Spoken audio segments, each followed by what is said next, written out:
Gislaine Oliveira é uma mulher de 33 anos, nascida em Cícero Dantas, Bahia, de família humilde, graças a Deus, e sempre estudei muito e ralei muito para ter minhas coisas. E sempre tive sonho de fazer medicina, tentei 4 anos, passei na 4ª tentativa, passei em 15 de janeiro de 2010, e eu lembro muito dessa data porque para mim foi muito mais marcante do que a data da minha formatura, porque acho que eu já estava lutando tanto, né, para passar.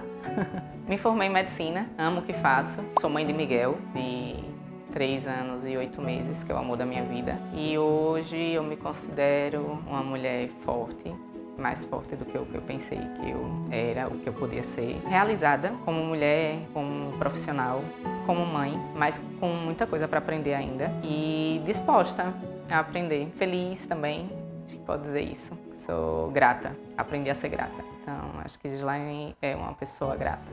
Quando eu descobri que estava grávida, não foi planejado. Foi uma coisa assim, totalmente sem planejamento mesmo. Eu saí de um método para ir para o outro método e engravidei. Ser mãe, para mim, hoje é a maior responsabilidade que eu tenho na vida, porque eu falo que a pessoa mais importante da minha vida, minha única e exclusiva prioridade, todo mundo sabe disso, é meu filho. Então, meu mundo gira em torno do meu filho. Tudo que eu faço é em torno dele, em prol dele. Então, a maternidade, para mim, foi um divisor de águas. Então, hoje, eu sou a mulher que eu sou hoje, depois que eu virei mãe. Eu sou mãe solo, ser mãe solo não é fácil e a maternidade não é a coisa mais linda do mundo que pintam, extremamente difícil, mas é padecer no paraíso, assim. Eu sempre falo essa frase, é padecer no paraíso.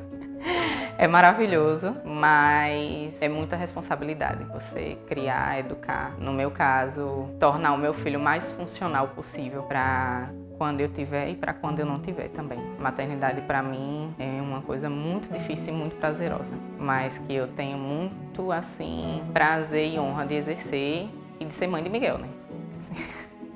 Miguel é autista, prematuro e ele era não verbal. Eu fechei o diagnóstico de autismo de Miguel em abril do ano passado. E Miguel só falava titá. Tudo era titá. Água era titá, comida era titá, mamãe era titá. Um dia a gente estava em casa jantando e eu não esqueço. Miguel começou a terapia dele logo assim que fechou o diagnóstico. E em agosto a gente tem essa rotina de sentar e jantar, eu e ele. Minha família é eu e ele, mora só eu e ele. E ele olhou pra mim e falou, mamãe. Meu filho me chamou de mamãe, ele já tinha 2 anos e 5 meses. E de lá pra cá, graças a Deus, ele desenvolve, hoje ele fala frases completas, graças a Deus. Hoje ele não se enquadra mais em não verbal, ele é verbal. Mas o prazer que as mães têm de ouvir muito cedo seu filho chamar ela, né, de mãe, eu tive bem tardio e de uma maneira que nem era esperado. Eu nem sabia se meu filho ia falar. Então, óbvio que eu tenho vários momentos com Miguel, mas esse, assim, me marcou muito, porque foi ouvindo e eu chorando, e óbvio que ele não estava entendendo nada, mas, assim, muito marcante na minha vida, né? Que todo mundo falava assim, mas ele sabe que é sua mãe, mas você quer ouvir, cara, você quer ouvir. E quando você tem um filho que inicialmente era não verbal e ele evolui com isso, tipo assim, é uma vitória muito grande, cara, muito, muito, muito. Primeiro, eu aprendi a ser grata. Meu avô morreu no Covid e eu prometi que desde então eu ia dar graça. Miguel não tinha diagnóstico de autismo ainda. E eu acho que uma das coisas mais difíceis é você dar graça quando você vê uma coisa que você não quer dar graça. Eu aprendi com meu filho a dar graça a cada passo, cada avanço, cada fala, cada sessão de fisioterapia. Miguel andava na ponta do pé, não tinha equilíbrio, então ele precisou fazer fisioterapia, precisou fazer natação para ter mais equilíbrio. Então ele já cortou o queixinho, já abriu o supercílio, de cair com facilidade, ele não sabia desviar das coisas. Miguel hoje faz fono, faz TO, faz psicopedagoga, tem a neuro dele. Então, cada vitória do meu filho, cada frase completa dele, cada comunicação, cada ele chegar aqui e falar para você, oi, tudo bem? Que ele não falava, para mim é um avanço enorme. Então, eu aprendi a ser grata. E eu sou grata às pequenas coisinhas que ele alcança, que para muitos é pouco, mas para mim é uma grande coisa. Eu aprendi a ter paciência, aprendi que as coisas não acontecem no meu tempo. E o tempo de Miguel é um tempo bem diferente do meu. E ele tem crises, e eu tenho que ter paciência durante as crises dele. Ele não sabe esperar, então eu tenho que ter paciência e ensinar ele a esperar. Ele tem sensibilidade auditiva, então eu tenho que adaptar isso. Ele tem seletividade alimentar para algumas coisas, então eu também tenho que ter paciência com isso. E eu tenho que ter mais paciência ainda, porque eu preciso tornar meu filho funcional. Eu queria muito existir o resto da minha vida para ele, para botar ele aqui e cada vez que acontecesse alguma coisa, já aconteceram várias, eu tá lá, mas eu não vou estar. Então eu aprendi a ter essa paciência para poder passar tudo isso para ele, entender as coisas dele e passar para ele da melhor maneira possível. E aprender a ser leoa. Cara, eu sou muito leoa. Eu sou tipo assim, não encosto no meu filho. Mas assim, um amor que eu, assim, quando alguém fala de amor pra mim, eu falo, você tem filho? Se você não tiver filho, você não sabe o que é amor. Você não sabe, mas não sabe, mesmo que eu não sei nem explicar. Às vezes eu me pego assim, com o Miguel dormindo no colo, chorando com medo daquilo ali acabar, né? Que se a gente pudesse, ficava ali. Então eu aprendi a ser muito leoa de proteger. Então eu tento proteger e protejo. E aprendi a proteger não só meu filho, mas aprendi a proteger pessoas que eu amo. E isso eu aprendi com meu filho. E eu falo sempre pra ele, tá? Desde que meu filho nasceu, ele escuta: Miguel é o amor da vida de mamãe. Miguel é o presente de Deus de mamãe. E Miguel é a pessoa mais importante da vida de mamãe. Hoje eu falo assim: filho, quem é o amor da vida de mamãe? Miguel. Quem é o presente de Deus da vida de mamãe? Miguel. E quem é a pessoa mais importante da vida de mamãe? Miguel. Eu acho que eu não preciso assim me preocupar muito dele saber o que meu filho sente, porque eu trabalho muito, mas toda a terapia do meu filho, quem leva sou eu, quem pega sou eu. Quem leva meu filho pra escola e pega na escola sou eu. Quem leva nos médicos, acorda de noite e fica com ele e dá colo sou eu. Sou mãe solo, já falei isso. E eu sei que ele sabe disso porque uma das coisas que eu escuto mais ao longo do dia é: mamãe, eu te amo.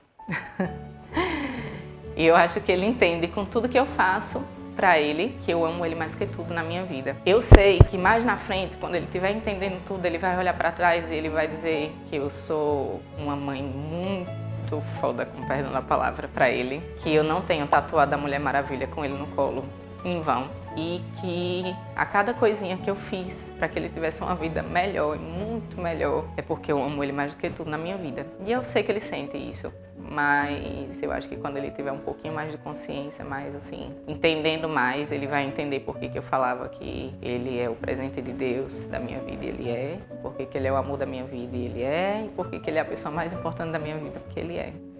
Eu converso muito sobre isso no meu consultório, porque hoje o meu olhar é diferente. Eu olho para uma criança e eu consigo ver, porque a gente tem fases na vida. E as fases que a gente tem é negação, luto e depois se aceita. Eu tive a fase da negação porque Miguel era prematuro e eu achava que tudo era normal, porque ele era prematuro. Depois, quando eu vi que era mesmo, eu neguei. Continuei negando. Quando eu fechei o diagnóstico de Miguel, eu fiquei um mês de luto. E é luto mesmo, só fazer chorar. Chorar e questionar. Por quê? E como era que ia ser? Eu não ia dar conta. E cara, mãe dá conta. Mãe de autista dá muita conta de muita coisa. Assim, não que as outras mães não sejam, Deus me livre de falar isso, mas as mães de crianças autistas que eu conheço, elas são muito guerreiras, cara.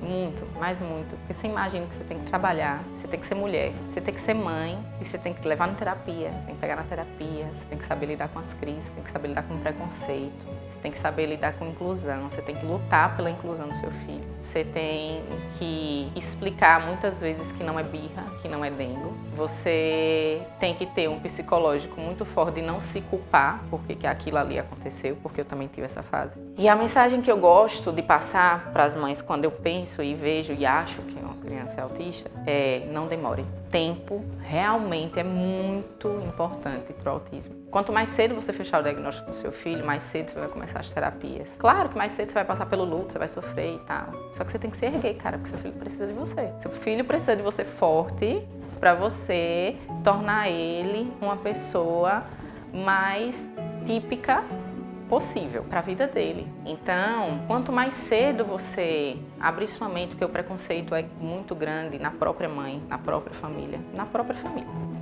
Eu falo por mim. Na própria família o preconceito é muito grande. Se você desgasta de ter que explicar o que é muito desgastante isso. Então, quanto mais cedo você fechar o diagnóstico, mais cedo você vai dar uma melhor qualidade de vida para seu filho, independente do grau de autismo que ele tenha. Então, eu acho que a mensagem que eu posso deixar é: quebre seu próprio preconceito, enxergue e aceite seu filho do jeito que ele é, típico ou atípico. A neuro de Miguel falou para mim assim: mãe, o que é normal, né? Aí não sabe o que é normal.